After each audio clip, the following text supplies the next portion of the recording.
What's up, YouTube? Demi here with some more Delve updates. They've done a couple new news posts, and there's a bunch of stuff on Twitter that I have to catch up on, so we're just going to go ahead and do that together. We talked about the div cards. Here's another example of another socketable currency item. Prime Chaotic Resonator. Speed, mana, lightning, physical. Dude, there's so much crazy stuff happening. Ooh, we can get +1 Spectre on boots. That's actually really good. The only way to currently get that is the Bones of Allure boots, so you could get actual useful life res movement speed boots, or ES res movement speed boots with specters on them.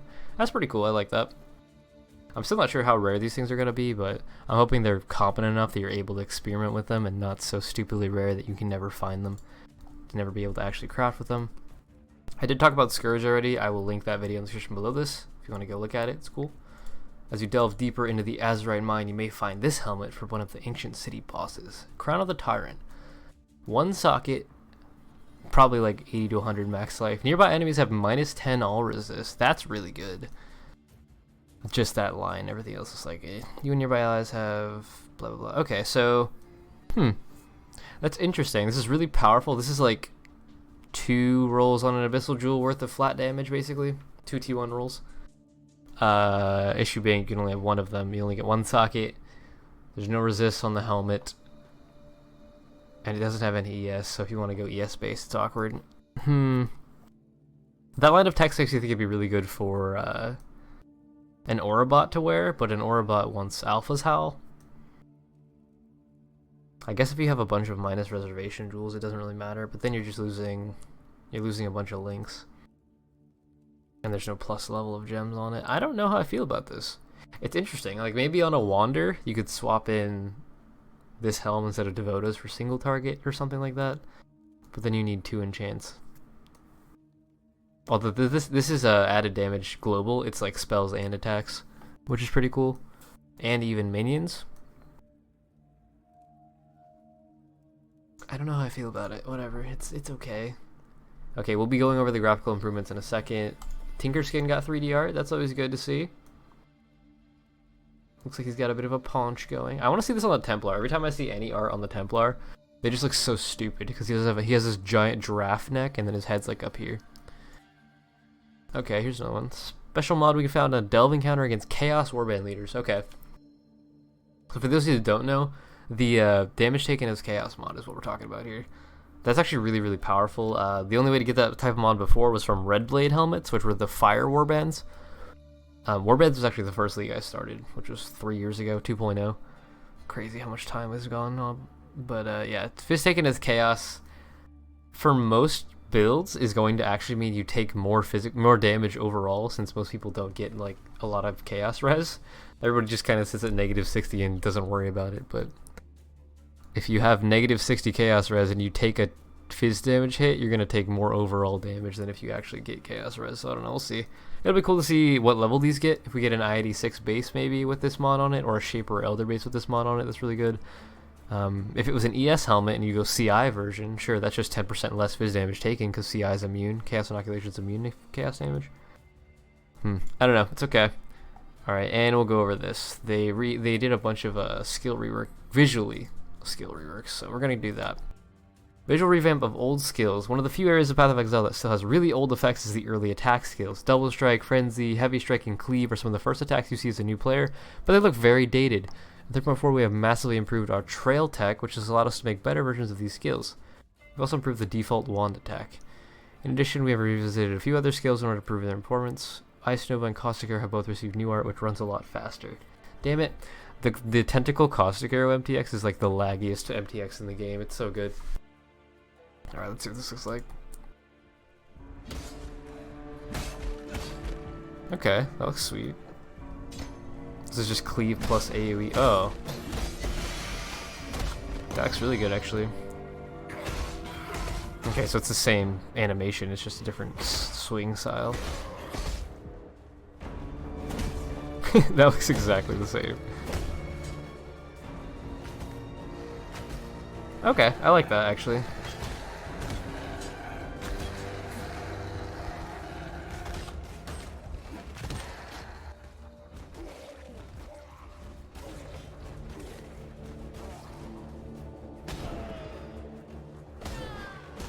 I like that green trail a lot.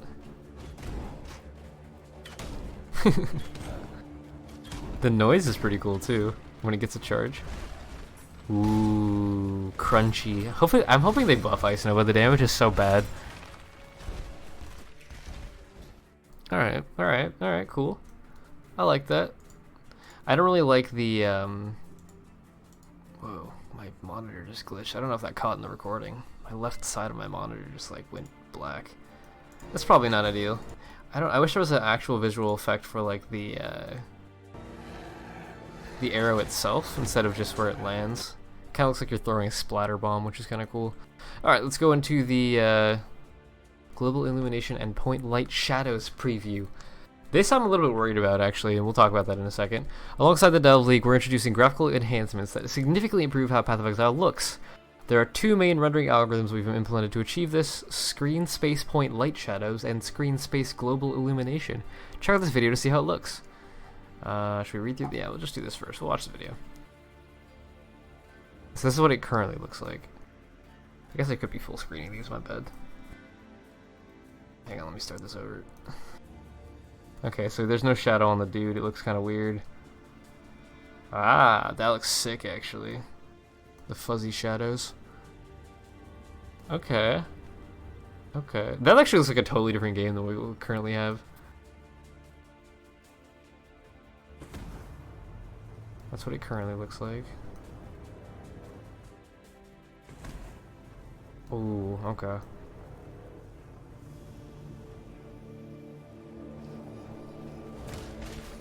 That's Scourge Arrow. I still don't know how I feel about that skill. I don't think it's gonna be very good. It's just too much of a delay between the initial shot and the actual damage. It looks sick. Sounds good. Chaos Conversion's interesting, but this is gonna cause so much lag. That many individual light sources all the time? On everything, everywhere? I mean, the game looks incredible. It looks so much better than it did before, right? But the performance is what I'm worried about. I don't care what the game looks like if I can't run it.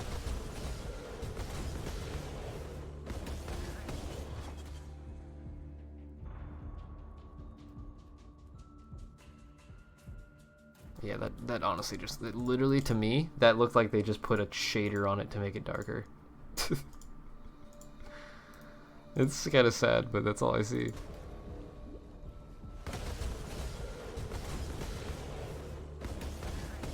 It's just gonna get darker. What actually changes here? Yeah, it just gets darker. Okay, I mean, I guess. Sure, let's talk about it. Point light shadows. Conventional shadow rendering algorithms require us to render every game object from every light's point of view in order to calculate shadow maps. This typically limits the number of simultaneous shadow casting lights to games around 3. In games to around 3. It also means that conventional shadows become more performance sensitive the more objects there are. Yes, we have extreme lag with shadows right now. Point lights are even more costly to calculate because the light is emitted in all directions. It requires at least 2 shadow maps to render shadows for them. So you're implementing a thing that causes even more lag. Great. Previously, the game engine didn't support point light shadows at all, but in Dev League, we really wanted to introduce the moving light mechanic of the crawler, which wouldn't work without them. Okay, that makes sense. This is when we had the idea of using screen space shadows as a very fast way to render shadows from many point lights on screen at the same time. With the screen, this is so hard to read. With the screen space point light shadows technique, we use information that is already on screen in order to calculate shadows from multiple light sources at the same time without the need to render objects multiple times. The most important aspect of this technique is that it takes a near constant amount of time to calculate, which means that shadow calculation will not take a lot longer when a lot of objects are present on screen at the same time. We use point lights extensively in Delve content, for example the crawler and flares, so this technique allows us to create a really dark and scary environment in the Azurite Mine. I like that. I like the gritty style of PvE, but I just hope it doesn't cause extreme lag. It's fast enough to turn on by default on all hardware, including the original Xbox One. Interesting. This approach ended up even better than we were expecting. The game looks a lot better lit from lower down, and it's faster for many lights than conventional shadows. Okay, I'm not sure if it causes lag or not then. It says it causes lag, but then it says it takes less time to render. I don't understand. I guess we'll just wait and see. It looks really good. I like the way this looks. I'm just hoping it doesn't cause me to crash more than I already do. Like, if I'm running maps all day right now, I can crash like 6 to 10 times in a single 8-hour session, right? which is just stupid, incredibly annoying. And if I was playing hardcore, fuck that. Even in softcore, pushing to 100, it's like, please stop crashing. Global illumination, another technique that we have implemented. Global illumination allows us to treat every pixel on the screen as an individual light source that casts light on everything and receives light from everything. Oh god. This means that every object that you perceive as bright on your screen casts light on every other object. Every projectile you fire will emit light. This is done in screen space as well, which means that its cost will stay constant even when multiple complex effects overlap. Our graphics engineer Alex has created a video that demonstrates this particular technique in a simpler sandbox. Okay. We'll look at that in a sec. Global illumination significantly improves the look of the game, but can be demanding on GPUs, especially with higher screen resolutions. I have a 4K monitor, fuck. We made GI an optional feature that player can toggle on and off based on their preferences. The feature will be turned off by default on PC. We expect it to be enabled on Xbox One X. What the fuck is an Xbox One X? Okay, I don't know. Let's see what this looks like. It doesn't go up any higher. Alright.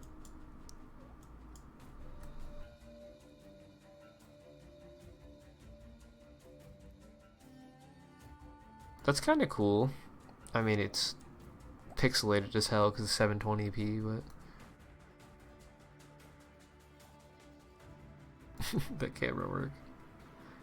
That's, yeah, I mean, I like the way that it works. I just hope it runs.